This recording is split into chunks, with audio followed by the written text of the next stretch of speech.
तकरीबन 26 साल नौकरी करने के बाद सुरेश बाबू इस महीने रिटायर होने वाले थे। वे एक प्राइवेट कंपनी में आदेशपाल चपरासी के पद पर कार्यरत थे।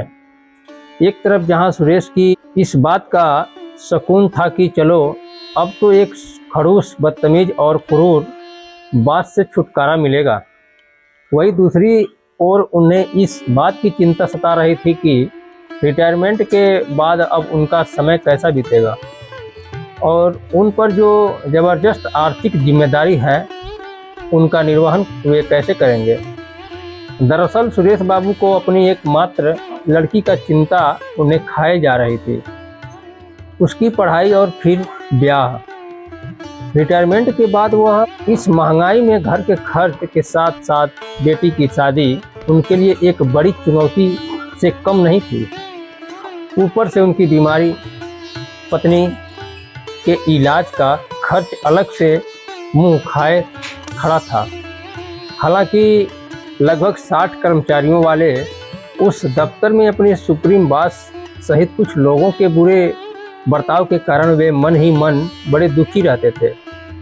फिर भी जब महीने की एक तारीख को उनके हाथों पर उनकी तनख्वाह आ जाती थी तब उनका सारा दुख दर्द फुर हो जाता था।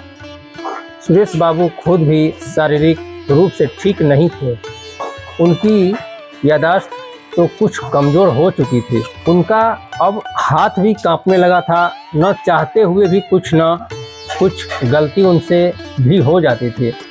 वे कभी दफ्तर की सफाई करना भूल जाते थे तो कभी चाय भी चीनी डालना भूल जाते थे। फिर भी सब कुछ चलते जा रहा था। आखिरकार वो दिन आ ही गया जिस दिन सुरेश बाबू का दफ्तर में आखिरी दिन था।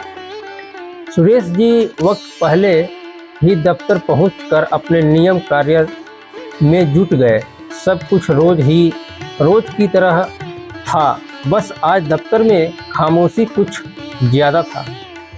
शाम में जब आखिरी बार दफ्तर से घर जाने का वक्त हुआ तो सुरेश बाबू ने टूटे मन से सोचा कि आखिर बार खड़ूस बास के केबिन में जाकर उससे मिला जाए तो, लेकिन उन्हें बताया गया कि अन्य कर्मचारियों के साथ बास की एक ज़रूरी मीटिंग कर रहे हैं। फिलहाल उन्हें कुछ देर इंतज़ार करना होगा।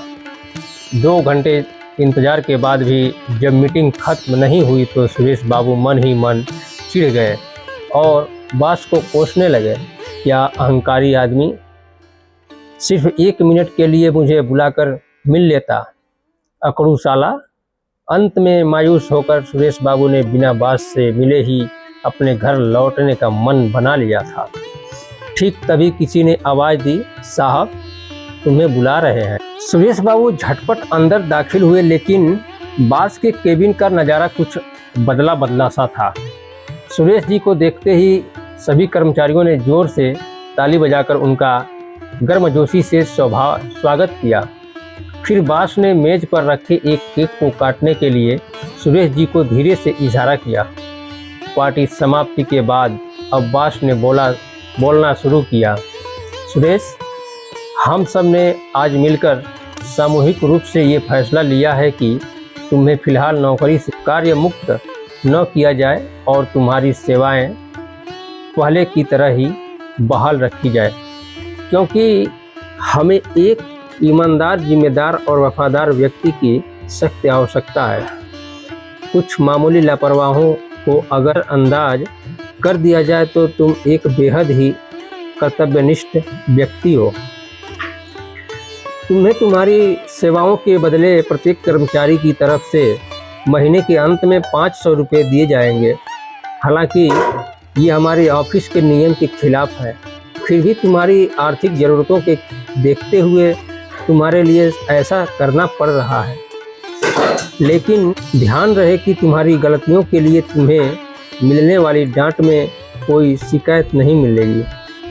बास ने अपनी बातों को बीच में रोकते हुए रुपयों का एक बंडल सुरेश बाबू के हाथों में थमाया और फिर बोला शुरू किया, आज ही ये 5 लाख रुपए हम सब ने मिलकर तुम्हारे लिए जमा किए हैं ताकि तुम अपनी बेटी की शादी धूमधाम से कर सको। बास ने जैसे ही अपनी बाड़ी को विराम दिया, तालियां फिर से गड़गड़ा उठी। सुरेश बाबू रोते हुए बास के चरणों में झुक गए, लेकिन बास ने उन्हें पकड़कर अपने गले से लगाया लिया। फिर ऑफिस से निकलने के बाद ढबढबाई आंखों को लेकर सुरेश बाबू अपने घर की ओर जाते हुए बस यही सोच रहे थे कि आज तक जिन लोगों को वो खड़ूस और बेरहम समझ रहे थे, वो हकीकत में कुछ और ही निकल गए। दोस्तों, ये वीडियो आप लोगों को कैसा लगा, आप लोग कमेंट बॉक्स में ज़रूर बताएं। वीडियो देखने के लिए धन्यवाद।